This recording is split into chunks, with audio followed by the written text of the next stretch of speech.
The quiet U.S. strategic nuclear overhaul. The entire aging U.S. triad is in the process of being replaced. The most common headlines that dominate military-oriented topics are the Ukraine war and China's threats to invade Taiwan. The strategic arms race often goes unnoticed behind the headlines. The Chinese are on a mission to greatly increase the number of nuclear missile silos in their western regions and increase their strategic nuclear capability. The Chinese had 200 nuclear weapons in 2019 and are on track to have more than 1,000 nuclear weapons by 2030. Russia is also in the process of not necessarily increasing its world-leading number of warheads, which stands at 4,400, but modernizing its Soviet-era delivery systems and adding new capabilities in an attempt to defeat anti-ballistic missile systems. The less-known aspect of the modernization is that the United States is updating all aspects of its nuclear triad at the same time. Anti-nuclear protests in the 1970s and 1980s followed the last significant improvements the U.S. made in its strategic nuclear forces, and these protests spread throughout the United States, Western Europe, and particularly West Germany.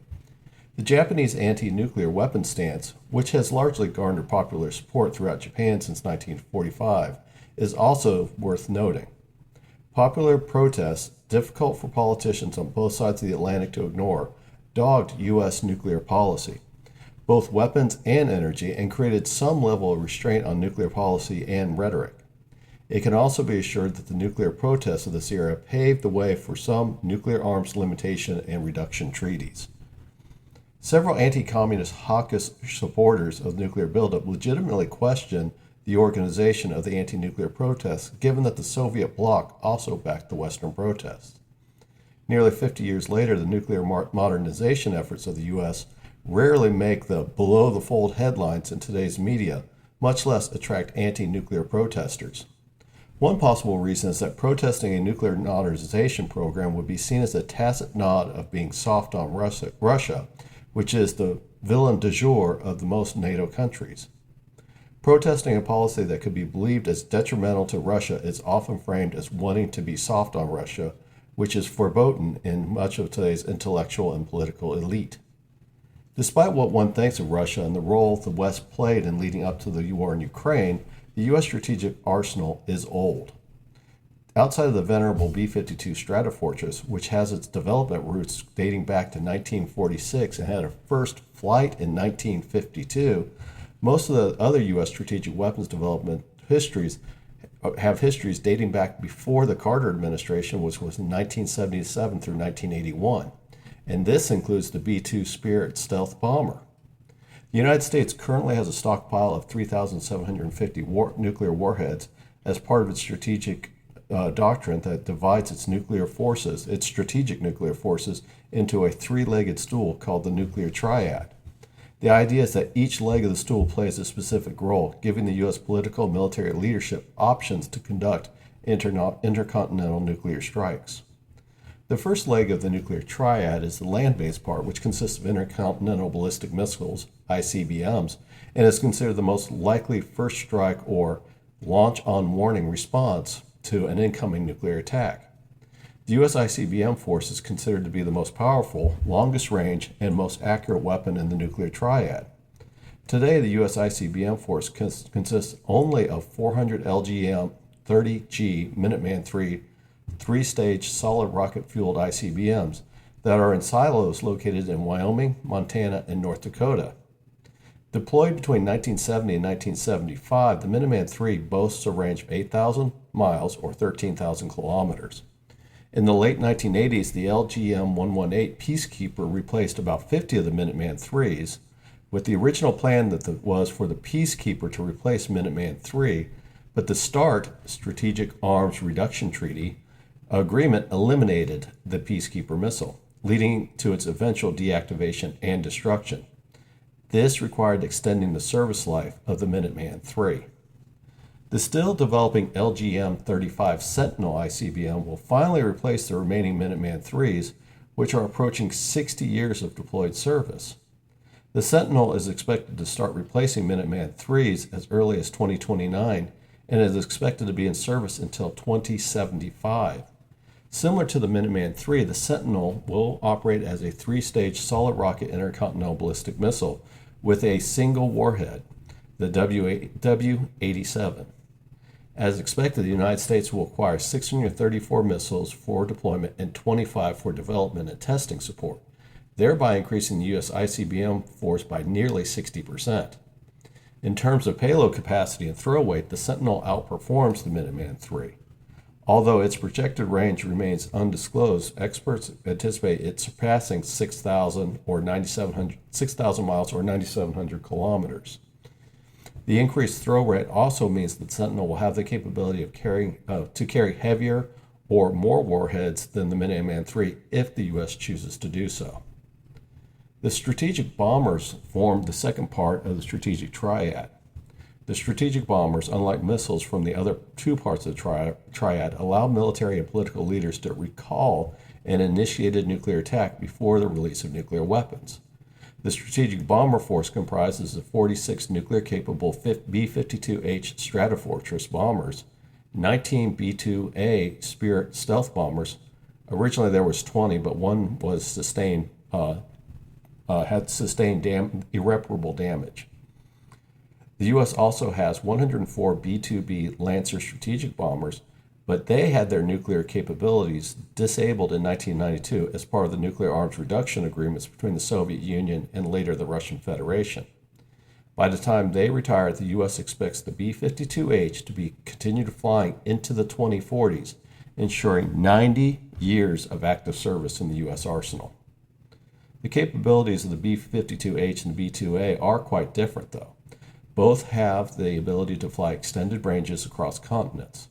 It is expected that the B-52H will serve as a delivery platform for standoff weapons like air-launched conventional or nuclear-armed cruise missiles, rather than as a deep penetration bomber as it was originally designed.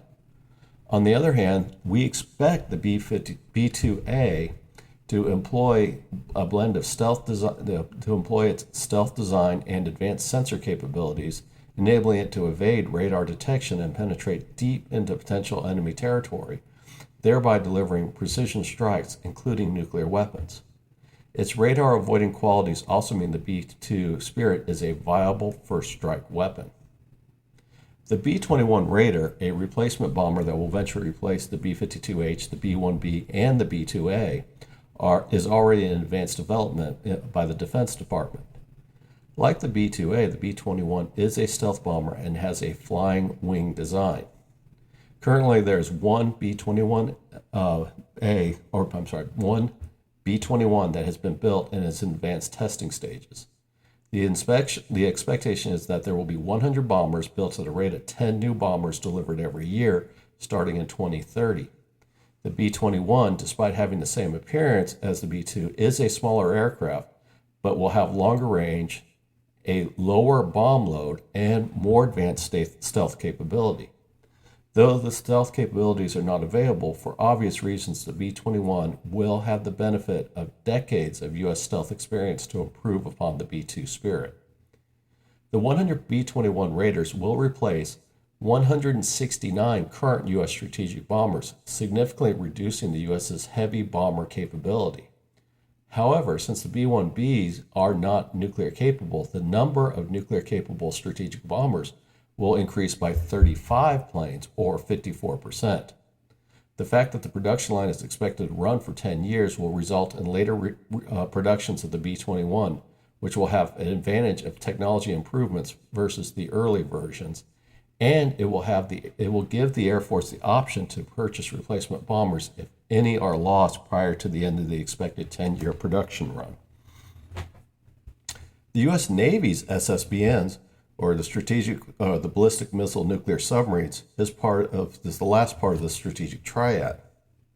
The submarine portion of the triad, with its Ohio-class submarines, is considered the safest and most survivable part of the nuclear triad. The 14 Ohio-class submarines patrol deep underwater for months at a time, armed with 20 submarine-launched ballistic missiles, or SLBMs, and are considered nearly impossible to track by adversaries. This allows the United States to have a retaliatory capability in the event that a first strike destroys the other two legs of the triad, or a follow-up attack becomes necessary, or at least threatened. These submarines are currently carrying MIRV-armed Trident II D5 missiles, which gives the Ohio-class submarines enough firepower to destroy multiple countries from their deep ocean patrol zones. Despite their impressive records, the Ohio-class submarines, like many parts of the U.S. Triad, are old. Built in 1976, the USS Ohio was commissioned in 1981. The USS Louisiana was the final submarine in the class, and it was completed in 1997.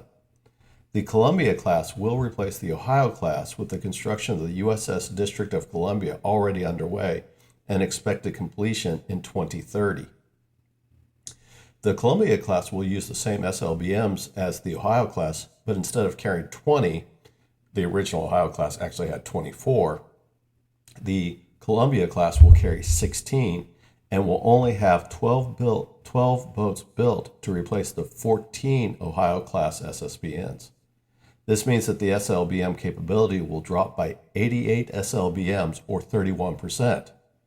Even though the U.S. plans to begin decommissioning some of the Ohio-class submarines in 2028, 2 years before the completion, let alone commissioning, of the USS District of Columbia, this decommissioning will significantly diminish the Triad's power. We expect the Columbia class to continue serving into the 2080s. The advantage of the Columbia class is the 42-year lifespan of a nuclear reactor, which means that the Columbia class, unlike the Ohio class, will not require a mid-life refueling for its nuclear reactor. This refueling typically takes 2 years to complete, and thus increasing the Columbia class's availability and reducing the operating costs of the U.S. SLBM fleet. The other advantage is that reducing the number of missile tubes will also reduce the Columbia class's operating cost. Increasing the number of warheads carried by future versions of the Trident II missile could compensate for the loss of warheads. The entire aging U.S. Triad has designated replacements and is scheduled to be replaced, as most of the components have development histories that are over 50 years old, and in the case of B-52, one that started 1 year after the end of World War II. The end of the Cold War and the War on Terror did contribute to the United States complacency in allowing strategic forces to age well beyond their intended lifetimes. The main reason the U.S. nuclear strategic forces is still a credible deterrent is the significant investment that the U.S. has dedicated to maintaining and upgrading its old components of the Triad, but has reached the point that there is few significant modernization options available before readiness starts to decline, and with it, the U.S. nuclear deterrence. The 2030s are going to be a busy time for new weapons with their incremental strategic nuclear upgrades, just as experienced in the 1980s, but this time with few or no expected protests. Upgrades are necessary, yet the world's transformation over the past 50 years makes it a substantial nuclear force upgrade seem insignificant today when compared to the 1980s. It also means that along with the Chinese and Russian modernizations, that mutually assured destruction will continue in the world zeitgeist.